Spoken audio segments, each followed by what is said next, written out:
a des conditions de travail qui sont exceptionnelles, des bureaux avec la nourriture à foison, des boissons à foison, des conditions de travail très américaines où on arrive pas tôt, on part pas tard, c'est assez...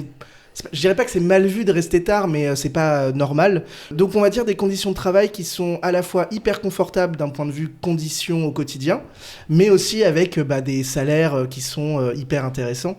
Déjà, non seulement parce que tu as des salaires de base qui sont élevés, et sur la fin, quand j'étais business developer sur le marché emerging, je faisais des mois à 6-7 000 euros, tout en prenant en compte qu'en plus, j'avais une partie de mon salaire, donc ça c'est... Ce qu'on appelle l'ISPP, c'est quelque chose qu'on retrouve dans beaucoup de boîtes de la tech.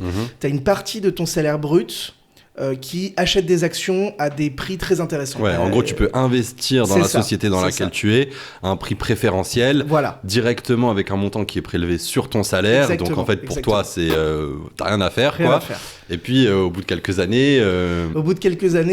quand j'ai décidé de partir de Salesforce et de monter ma boîte, ce qui a aussi motivé ma décision, c'est que j'avais 40 ou 50 000 euros d'actions Salesforce qui étaient là. En tout cas, j'ai pas eu l'impression d'avoir eu à faire d'efforts pour avoir cette épargne.